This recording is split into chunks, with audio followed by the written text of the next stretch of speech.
नमस्कार मित्रांनो, तू ही रे माझा मितवा या मालिकेच्या येणाऱ्या काही भागामध्ये मित्रांनो आता हॉटेलमध्ये नक्की आता वल्लरी आणि हा उदयकांत आणि हा रमाकांत एका हॉटेलमध्ये आता सगळेजण लपलेले आहेत आणि तेथे त्याच हॉटेलमध्ये आता अर्णव आणि ही ईश्वरी आलेले आहेत। आता मात्र या सगळ्या संकटातून रमाकांतला मात्र अर्णव ईश्वरी कसे बाहेर काढणार आहे, कारण आता जेथे मात्र ते रमाकांतला मारायला आलेले आहेत त्या हॉटेलमध्ये, तर त्या हॉटेलमधून नक्की आता काय होईल, तेथे नक्की काय घडेल अशी आशा तुम्हाला आणि आम्हाला सगळ्यांना वाटलेली आहे। तर नक्की आता हॉटेलमध्ये मित्रांनो कोणता चमत्कार घडतो आणि अर्णव ईश्वरी मात्र सुखरूप आता तिकडे त्या स्पर्धेसाठी कसे पोहोचतात आणि त्यात म्हणजे आता रमाकांतला घेऊन सुद्धा मात्र ते तेथून गेलेले आहेत। अगोदर मात्र रमाकांतला अगदी हॉस्पिटलमध्ये सगळं काही व्यवस्थित त्याचा म्हणजे जो खर्चटलेला आहे, लागलेला आहे, त्याला जो जबर मार लागलेला आहे, तर त्या सगळ्या संकटातून मात्र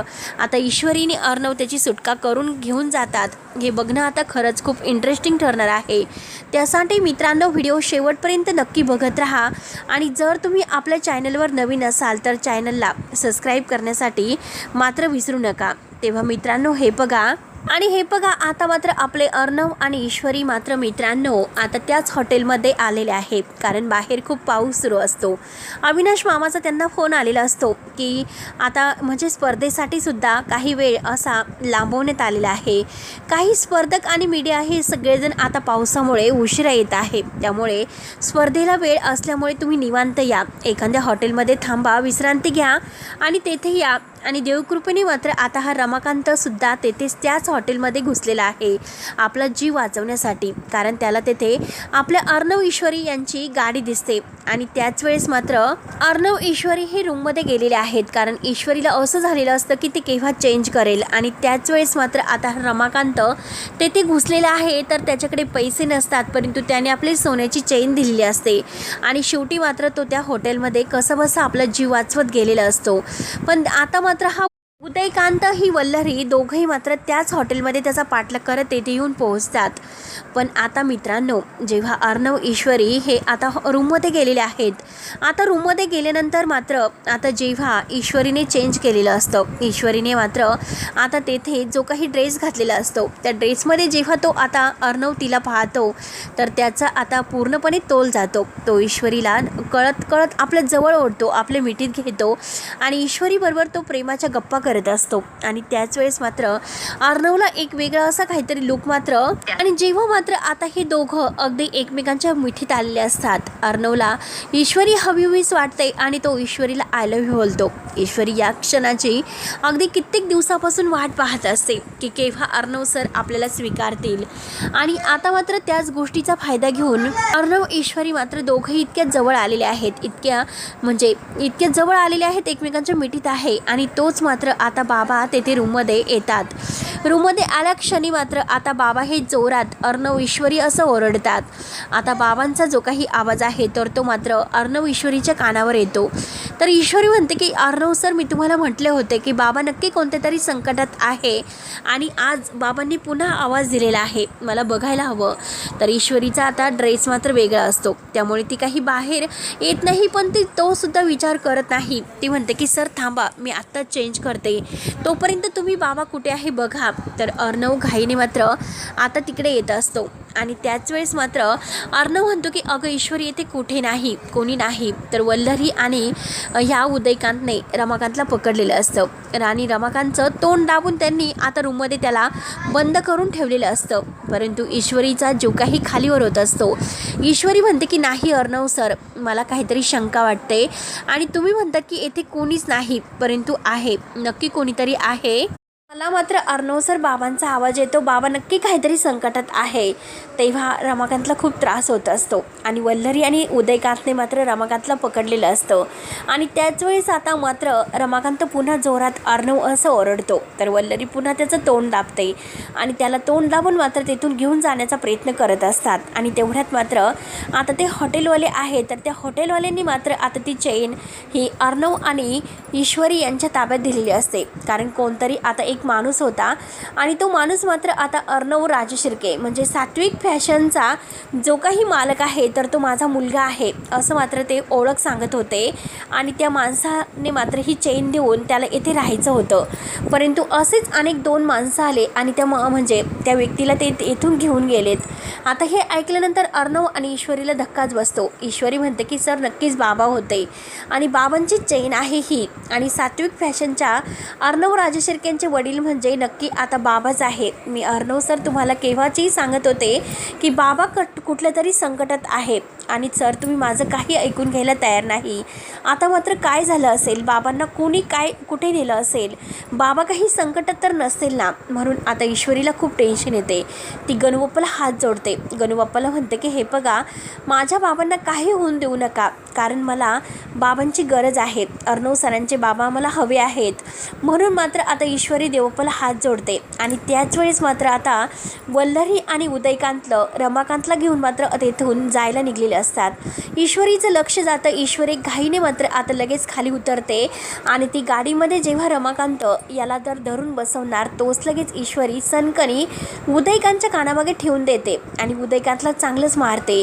तर वल्लरी खूपच घाबरते. वल्लरी लगेच मात्र आता तेथून कसं पळून जायचं हा विचार करत असते की जर अर्णव ईश्वरीने जर आपल्याला इथे बघितलं तर खूप मोठा प्रॉब्लेम होईल आणि ह्या उदयकांतचं आपल्याला काही घेणं देणं नाही. तो तर आता यांच्या तावडीत जरी सापडला तरीसुद्धा मला यांचं घेणं देणं नाही. म्हणून मात्र आता वल्लरी आपला जीव वाचवण्याचा प्रयत्न करत असते आणि तिने तोंडाला लगेच आता मास्क वगैरे गुंडाळलेला असतो.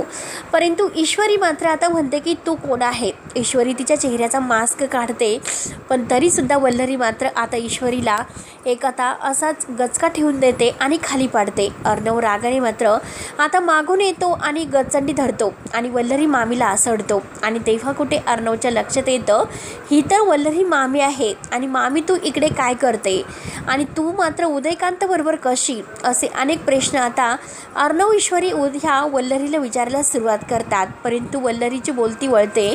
वल्लरीला असं वाटतं की नक्की आता काय उत्तर द्यायचं कारण जर आपण यामध्ये पकडलं गेलो तर मात्र काही खरं नाही. शेवटची जी काही संधी होती ती संधीसुद्धा आपण गमावली.